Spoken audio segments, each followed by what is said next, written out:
Discover and communicate your passion. Branding has evolved from nonsensical trademark names to descriptive words that tell people who you are and what your passion is in life.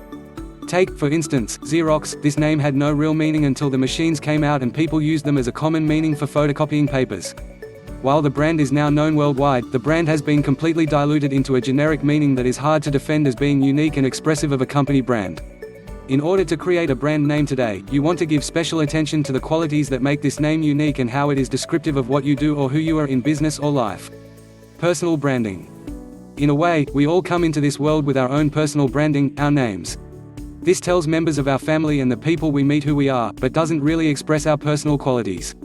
Sometimes, people acquire nicknames or make up their own to help express more of their own unique qualities, and this is used as a form of group personal branding.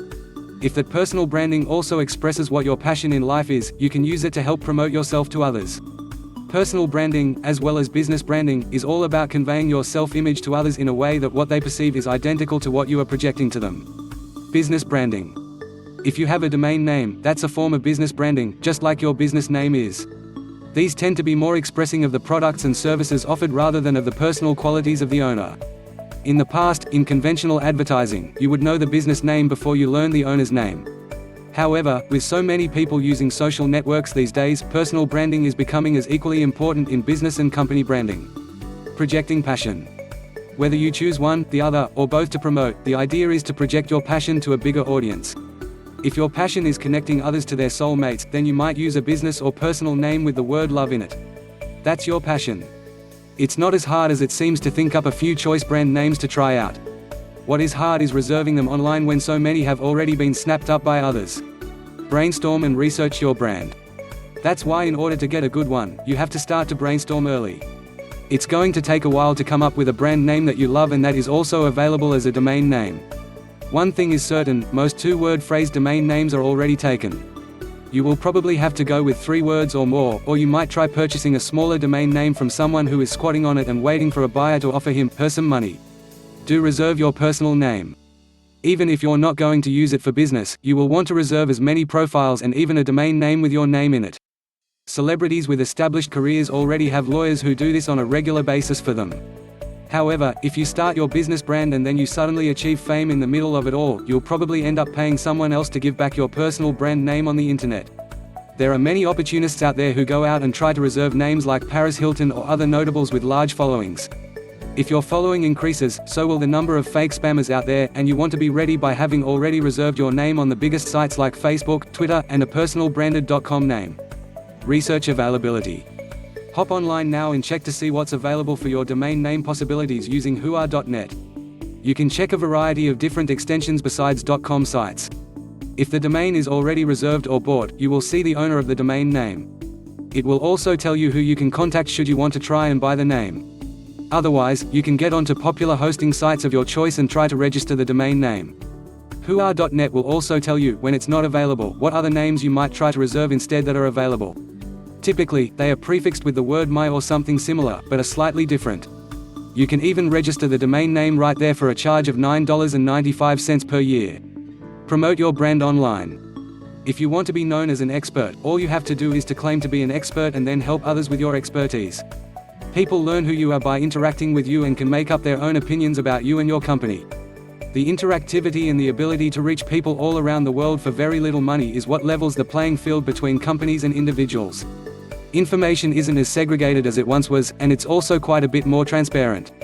Now, no matter how much a big company spends on promoting some defective product, odds are that there will be numerous online complaints that are easily accessible and that dissuade new customers from purchasing a defective product.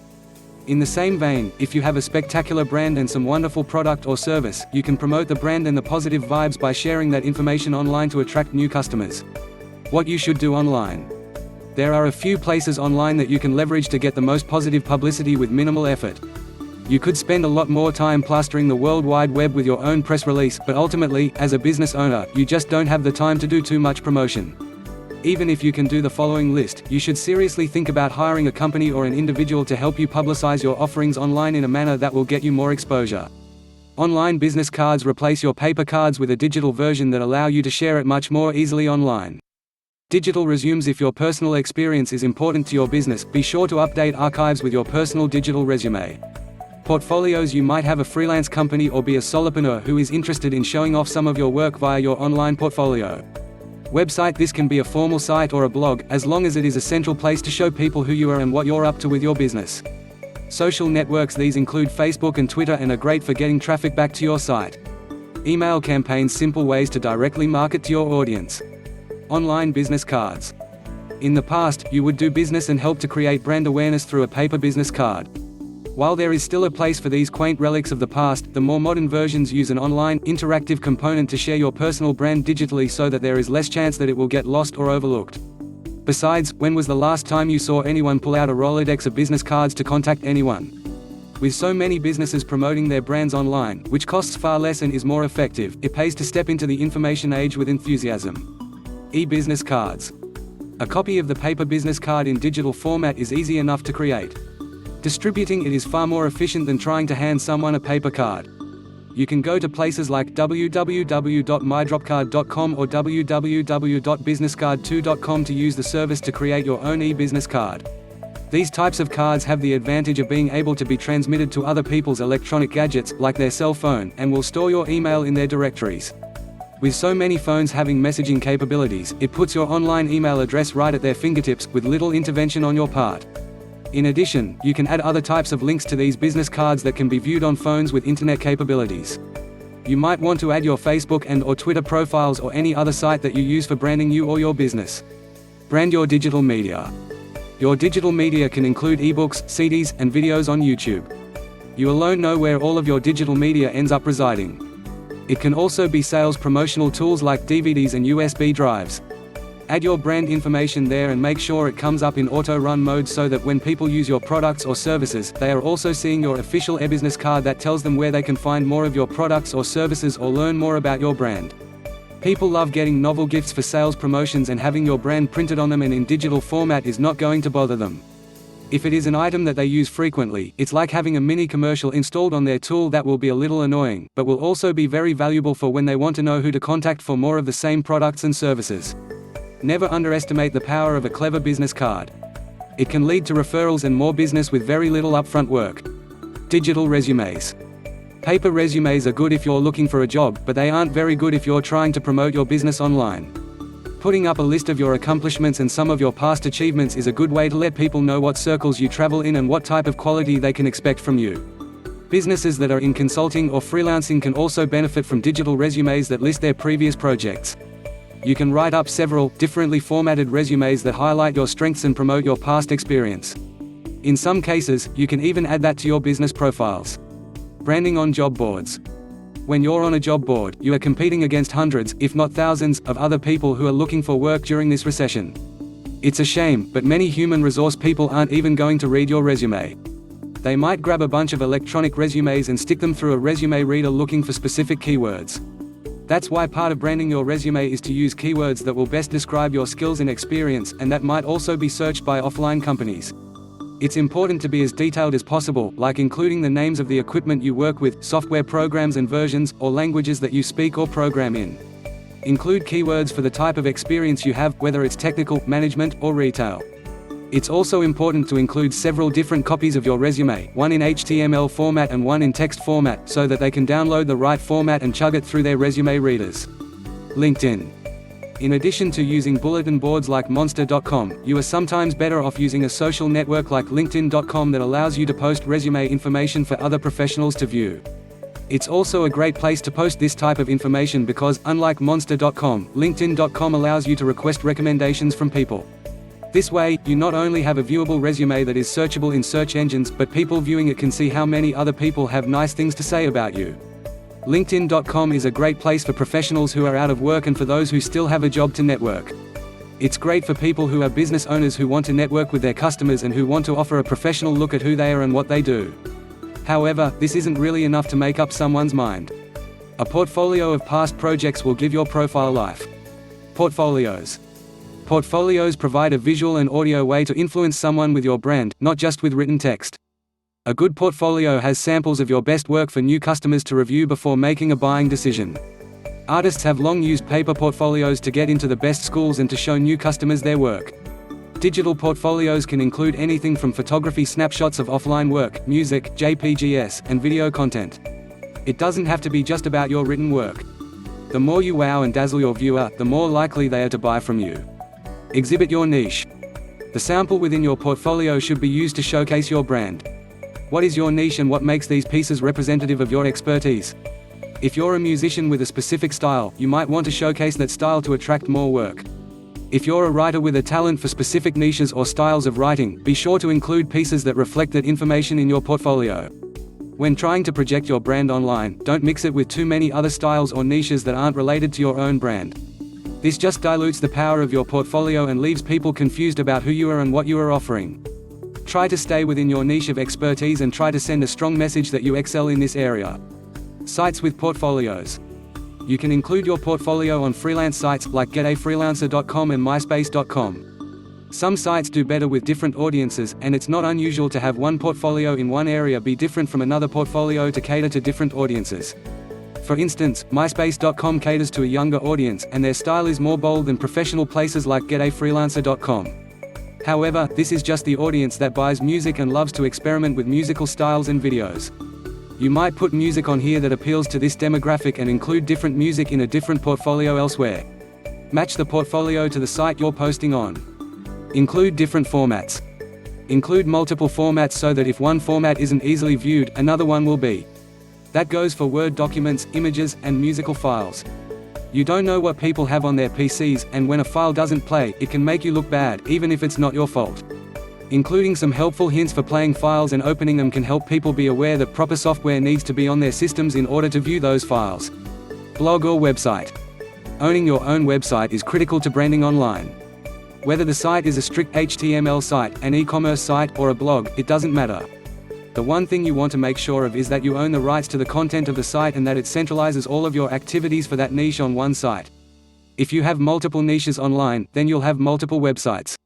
It's important to consider the type of website you want, how often you intend on updating the content, and what sort of domain name best conveys your brand. Domain name registration. As mentioned earlier, be sure to pick a good domain name. Don't include odd characters like hyphens, as they can throw people off. A 3-word domain name is a good choice, since most 2-word domains have already been taken. However, if you can get a smaller domain name, that's all the better, even if you have to pay for it. You want a top-level domain name instead of a site that gives you a subdomain on their server. This gives your brand a more professional image and helps people to remember you better. WordPress.org. After you've picked a hosting company, you have to decide what type of website to create that will be used to brand your presence on the web. If you're a professional consultant or freelancer, a blog is a great way to personally introduce yourself to others online. Blogs have gotten so sophisticated over the years that many company sites are also using blogs within their content. You can easily have your hosting company install a copy of WordPress.org on your site. This can be customized with multiple templates to give you a professional appearance in a very short time. Just be sure that you aren't using the community called WordPress.com if you want a top-level domain. Create your own unique online brand. Page 9. This site looks the same, but it doesn't allow you to put your own advertising and to really brand your site with a top-level domain. Other types of sites. In fact, blogs aren't the only type of site that has gotten much easier to install via prepackaged modules on hosting sites like dreamhost.com. You can get content management sites and even membership sites in some cases. Think about what kind of brand you have and what type of site would best help your visitors to better experience your brand. Make it a very professional site to give you personal and business credibility. Branding with social networks. Social networks are great for personal and business branding. Each social network has its own strengths and weaknesses. They all attract different demographics too. LinkedIn attracts professionals in established careers, MySpace attracts a teen crowd, and Facebook attracts young professionals just coming out of college and getting into the workforce. Business owners can get online and brand themselves for different audiences, depending on who is their core demographic of buyers. How to brand on social networks. Profiles are the first place that you can brand on social networks. They are personal snapshots of your likes and dislikes. They can include the groups you join on Facebook, books and movies you've enjoyed, what types of relationships you are looking to make on Facebook, and photos of yourself. Remember that photos are a particularly powerful means to brand yourself, and they can help or hurt you. Don't include photos where you are in an embarrassing position or that can change the image someone has of you or your company. Do include images of your business logo. Do add your blog to the Network Blogs application so that others can see it on your profile. The more friends you have in your niche brand, the more people will associate those qualities with you. If you want to be known as a savvy internet marketer who can help others with social networking, then you might want to link to people who have that as their main topic of interest or who have joined groups on that niche. Start to interact with others. Next, it's important to portray the personality and qualities that you want to associate with your brand in personal interactions on the site. One of the newest trends is to make an introductory video thanking people for being your friend on Facebook and telling them more about yourself. You can add this link to their profile as a way of saying hello when they befriend you. Use status updates wisely to promote your brand and offerings. Don't just use it as an easy way to spam people. In social networking, you have to seek to add value to be a brand with integrity. Heavy-duty commercialism is frowned upon, and you don't want to be known as someone who promotes herself too much. Instead, you can offer value and still generate brand awareness by offering helpful hints and links to informational content, even if it's not your own. People will associate it with your brand, and it will contribute to the community at the same time. Differences between Facebook and Twitter branding. At some point, you'll hear about Facebook and Twitter, and after scratching your head for a minute, you will join and try to use them to brand and attract a wider audience. There are distinct differences with each of these social networking platforms. If you know what those differences are, you can set up a strategy to brand on both while not doing twice the amount of work. They are compatible, but they require different strategies for different audiences. Twitter. Let's start with Twitter.com. This unique social networking site is also referred to as a microblogging site. The entire concept revolves around a status update that you can update all day long, but it's limited to 140 characters each time you update, which are known as tweets.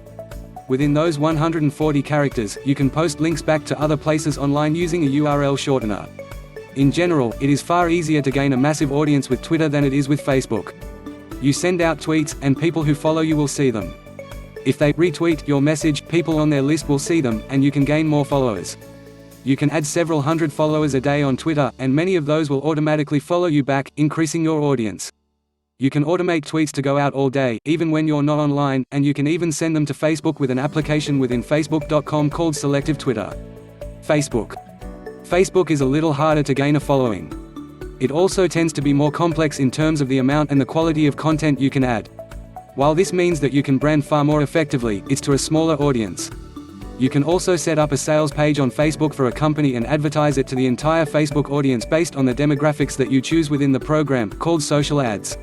This allows you to brand outside your immediate circle of friends, although it does cost to utilize this advertising format.